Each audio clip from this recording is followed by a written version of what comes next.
Hello and welcome. This is Business Breakthroughs Podcast. My name is Diane Fulmer, your host. I'm the founder of D.E. Fulmer, LLC, a marketing agency offering book editing, copywriting, and consultation services so busy business owners can bring their authentic stories to their audience to connect, build relationships, and increase their sales. In the description box or show notes, you'll find some links to connect with me. If you want to sponsor an episode, please reach out. Thank you for your support. This is an interview-style podcast where we talk to business owners about their origin stories and lessons learned. You'll get to realize you're not alone, and we've all been there at some point. Subscribe and turn on notifications. Comment below and let us know your thoughts on this episode. With that out of the way, let's get started. On today's episode, we have Nina Oglesby, the creator of the Intentional Conversationalist, PR and communications consultant. Nina Oglesby is a faith-driven nerd on a mission. She helps everyday professionals that are new to the world of marketing and entrepreneurship with their communication skills, PR, and marketing. She is a paid hype man who gets a thrill from proving that you can win over even the most apprehensive audience members using strategic conversation stories and approaches. Hi, welcome. How are you? I'm great. I'm doing good. Nice. Thank you so much for joining today for this conversation. Thank you for having me. It's a joy to be here with you. We always have the most fun together, so this feels good. Oh, yes. I am so excited that we are talking today. So, I can know. you tell me some more about yourself and what led you to start a business? So what led me to start a business is I was living in South Carolina and single mom. I was working at a local hospital there, a local clinic. And at the time I had two kids that were, well, three kids, but two of my youngest were the same age. So one played with a toy, one got sick. Of course, the other one played with the same toy, got sick. And I was Mm, tired of just seeing that having to call out and dealing with the fear that came with that, the intensity of, oh my gosh, what am I going to do? Are they going to fire me this time? Last week, my son had strep throat and now my daughter has it. This is my second week. What's going to happen?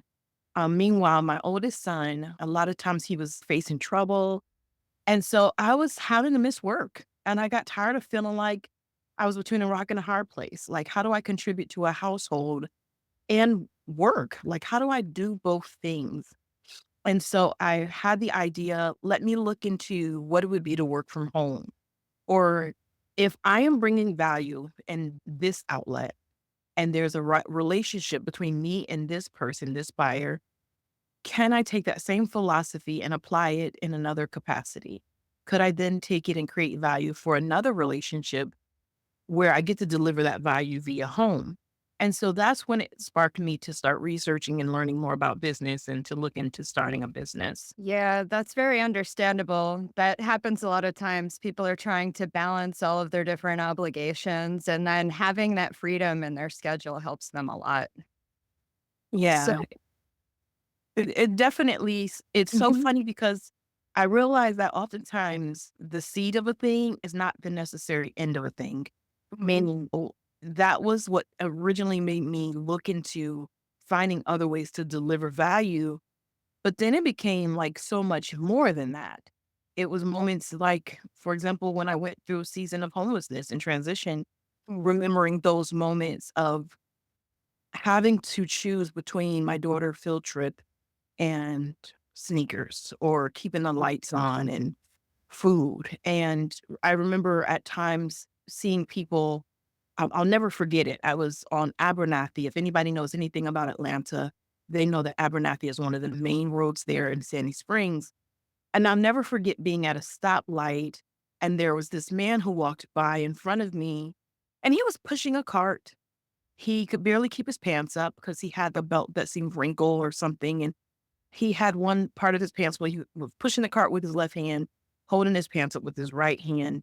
He had holes in his shoes. And I'll never forget that experience because I remember looking to my right.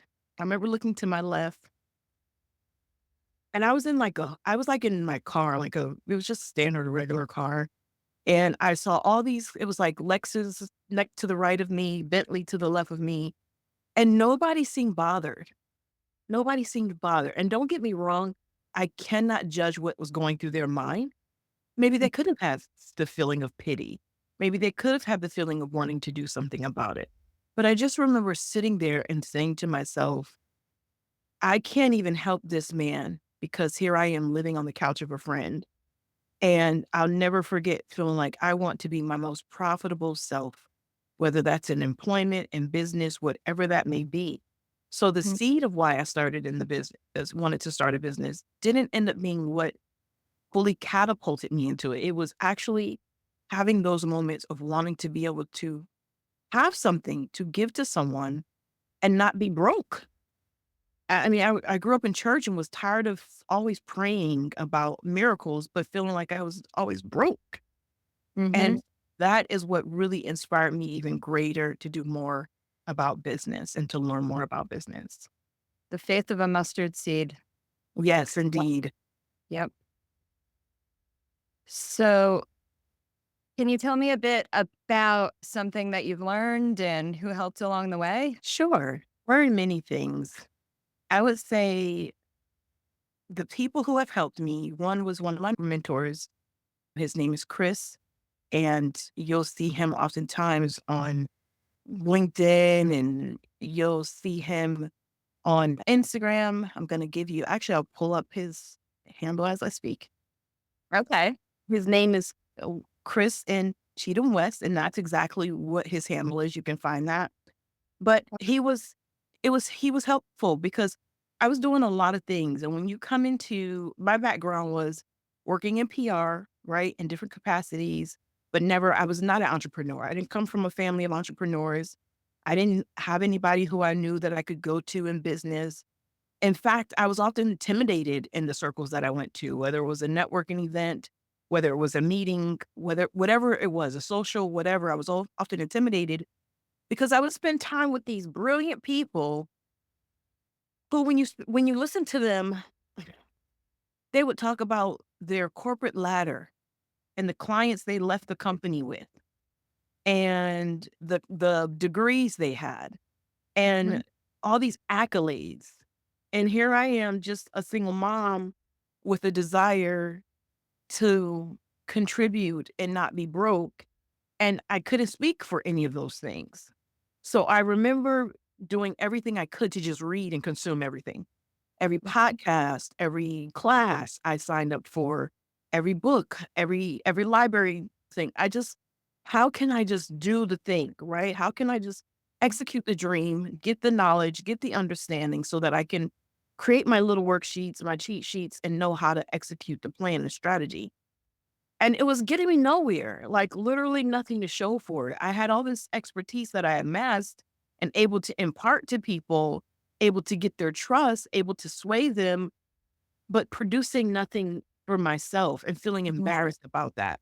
And I'll never forget Chris saying to me, he said, I'll tell you, I spend time with many public speakers. And he said, you got something. He said, you have something. He said, but you have to believe you have something. And you just need to just do something with what you have. Just even if it's something simple, something small. Don't keep leaning on all of what the experts will tell you.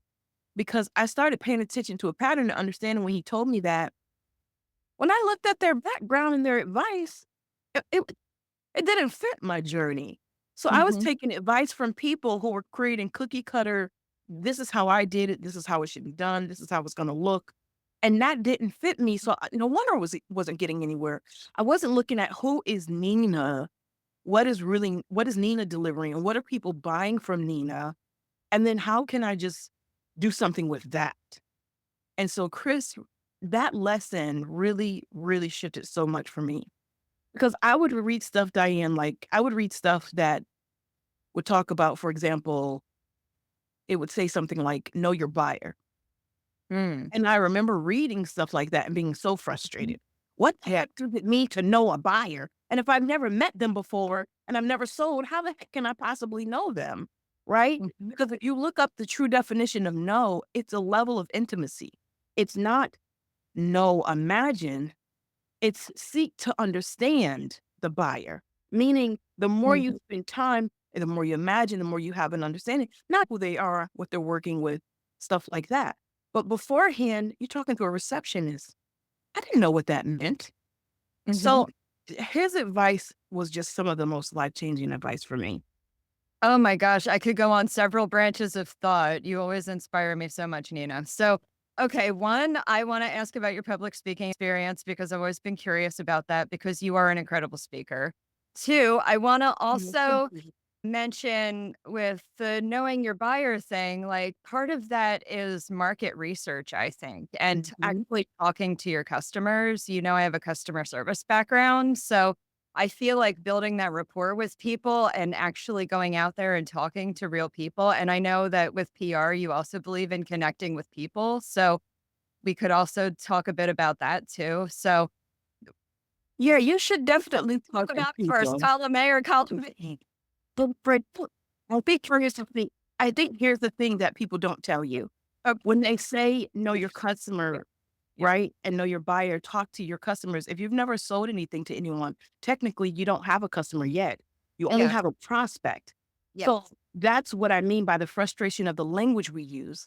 We Yes. oftentimes are language creators, yet we don't make the language so simplified that someone can grasp the meaning of it. If Mhm. someone said to me, when I say know your buyer, this is what I'm saying, then I could have meaning and understanding, right? Then I can Yes. know they're not saying know the buyer you've never had. They're saying, imagine a customer you want to serve. Who do you really want to supply? Who do you want to Mhm. work with? So now I understand that. But when you're someone new into the industry of business, you don't know what half this stuff means because a lot of times they don't always break it down. Because let's be honest, when you first came into business, did you immediately know what know your buyer means? Not really. I mean, kind of made sense once I saw examples and stuff because Yes, I did have like a customer service and marketing background, but it was like right. reading all the theory in the books is like, what do you mean? What is that term? What does that Exactly. number mean? Like, it's all, just trying to figure that out. Yeah. Exactly. All the numbers analyzed. You That's why it pays to have smart friends. See, you're a smart Yes. friend. I could ask you, what does this mean, Di? But somebody else, they may not. I And might have read the book or I might have talked to somebody. right, Chris exactly. used to be a math teacher, so he actually went into business from like a mathematical perspective. And his book has like a whole bunch of talk to this many people, have this many calls. I was like, whoa, wow, Baby. that was amazing. Oh, oh, yeah. So Well, I can what hook you up is with that that about? episode too. Yeah. But anyway, yeah. So when you're coming into it, though, it's like a lot of new information. It is. But to the people listening, don't let that intimidate you. Yes, Just like exactly. Diane just made a point of, somebody knows what you need to know. And if they explain it in a way that you still don't grasp it, take what you do get, build on that first, and then still go Mhm. talk to more people until you get the meaning of it in its totality. Yes, exactly. And column A, since we tackled Yes, column B, yes. column A, it- hmm, it's funny. So I grew up with both my parents being pastors, Mhm. so hearing them preach, but I was so bad. I was so rebellious. I was so bad, like the black sheep. So to me, I don't know. I guess it must have rubbed off learning and watching, but not really knowing that was something that was in me. And I remember getting invited as a teenager and young adult to go speak and do different things, but it was always church related. It was never really public speaking. Well, what happened was I started a single moms group and that grew to over 700, well, 600 at the time members. Wow. And Meetup and WeWork had a hybrid. It was their first annual like major celebration. They had ones before then, but this was something that they publicized. This was something that they really, really put together. And they decided to highlight the groups that were really making noise and really getting traction. And they highlighted my group. And I thought that was amazing. Mhm. So they interviewed me and Marcy Walker, I'll never forget it. Marcy Walker, shout out to you. She called me and asked me, can I share a little bit of my story and backdrop? And I shared it. She invited me to come speak, to be a speaker. Mm. I was heading behind the keynote speaker. So that's Mhm. intimidating. Yes. What in or when in what order? And I don't want to be first and I don't want to be last, but I still ended up being the last one before the keynote speaker. I ended up falling at that particular event. I was in a chair sitting down and we were jamming, eating breakfast, partying like it's hard and, doing all the stuff. Mhm. And I fell. Oh, And I was geez. still holding my cup of water and my plate of food while I'm on the ground. So in my Oh. mind, I'm laughing to the point where now I'm laughing audibly. People can hear me laughing. So I had people running over across the room to come and check on me. Oh my gosh, are you okay? Oh my gosh, are you okay? And I'm laughing. Well, I had this whole speech written down on my cell phone. I ended up just completely canning that speech. I was afraid because I was embarrassed that I fell in front of him. Over 150 people was in Mhm. that. But I got a chance to speak. And the outpour of love and support after that speech it was life changing. I had so many people at the end of that come up to me like, oh my gosh, how did you do that? I can't believe you turned that fall into a message. You turned that mess into a message. And it really just Mhm. inspired me. And they kept saying to me, you need to do something with your voice. Your money is in your voice. Mm. And so when I got back to Georgia, because they invited me to New York, all expense paid, everything. When I got back to Georgia, I immediately joined Toastmasters. Mhm. And from there, just kept speaking publicly. And I will keep speaking publicly Mhm. because I love it. I feel like it's what you're imparting, right? Like what you're doing right now, it's what you're imparting. So it makes it worth it. Yeah, and you just have such an incredible voice and a way of connecting to people emotionally with stories and the way that you speak. And it's like you almost had me crying before we even started recording. You tell them, Diane, keep that in secret. I know, but you touched my heart. You're just so good at speaking and so good at communicating. And it's an honor to have you on, honestly. You touch my heart, Yeah. Diane. You just for anyone watching and listening, this woman will go to bat for you. She has eyes to see value in you when you don't even see it within yourself. And she roots for you. She connects you with others. She vouches for you. She sells you more than she sells herself. And as a byproduct, my hope and prayer is that she's always sold out because she's just phenomenal. So keep following, keep listening, keep supporting her because when you do that for others, it happens for you. And sponsor, get your message out to others because where someone is today isn't going to be who they are tomorrow. I'm pretty sure a lot of people wish they sponsored Gary Vee when he was just starting up. I know they're like trying to knock his door down now and wanting him to do that. So Thank you so much. I should have had a PR person beginning episode. thank you. That was phenomenal. Thank you so much. You're welcome. It's all true. So, hey. Oh, thank you. All right. So, are you ready for some brief breakthroughs? Okay, sure. Let's All go. right. These are normally short answers. Sometimes people tell little stories with them. It's completely up to you. So, Okay.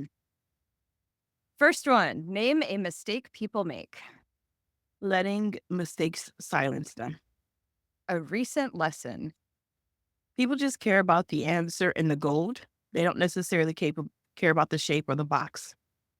We Mm, put superficiality in our mind, not others. excellent point. What's a recent win? Getting back in the game. Yeah. Awesome. And what's a goal you have this year? To finish this year out with my book finished.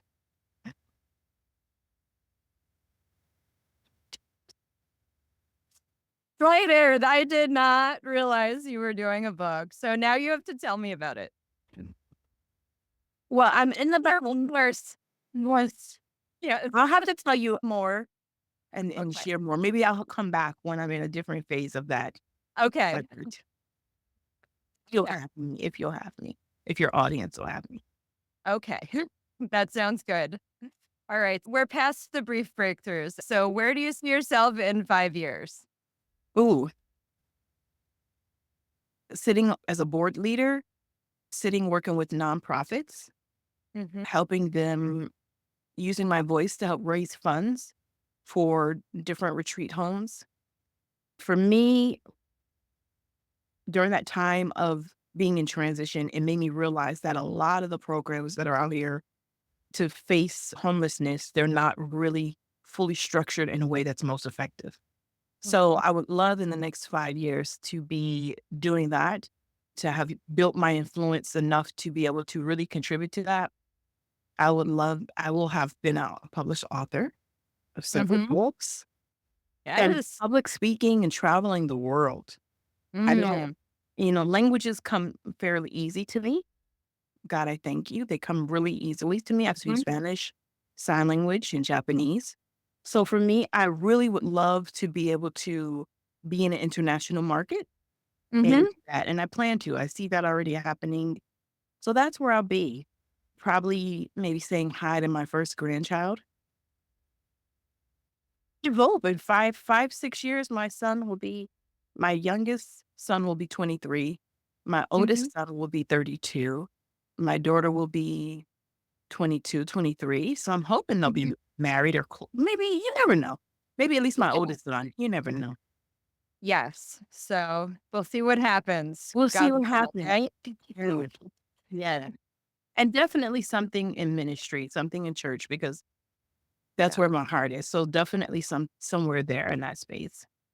Love that. Okay. So what are you promoting right now and how can people reach you about it?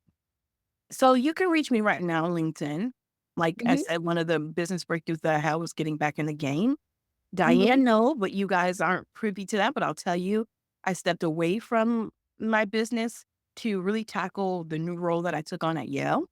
And I've Mhm. been acclimated with that. So getting back in the game for me is picking back up and working with clients again.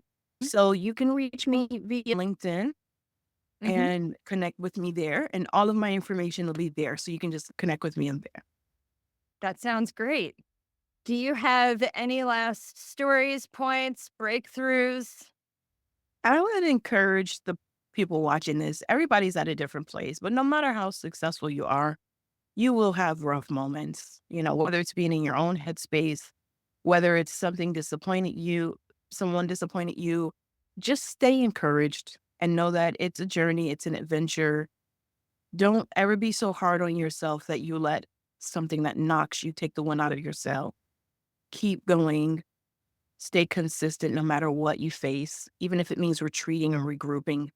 Come Mhm. back to the table, come back to the conversation, come back to the community because we need you. We need you. That's something that I truly had to learn anytime I would have hiccups in life and I would have to step away and reprioritize my focus. I would truly beat myself up about that. Mm. And then I would notice that when I came back, my audience, my community, they didn't beat me over the head for having to step out. They do prefer you to communicate and to Mhm. keep them in the loop and to make them aware and not to drop the ball, but they don't beat you up when life happens. We do that more to ourselves than they do. So Mhm. I just want to encourage people because I think sometimes we think, well, if you've arrived, you don't need encouragement, but that's the furthest thing from the truth. Actually, people at the top need it more than people who are just starting, oftentimes, Mhm. because you got everything from yes, ma'am, yes, sir, to who can I really trust? Why didn't I get this opportunity? Why is this still so hard? So I just want to encourage people. Thank you so much. Thank you so much for this opportunity, Diane. Oh, this has been an absolute pleasure. This has been Business Breakthroughs with Diane Fulmer and guest Nina Oglesby. Thank you so much for listening. Don't forget to like, comment, save, share, and subscribe. See you next time. Bye bye.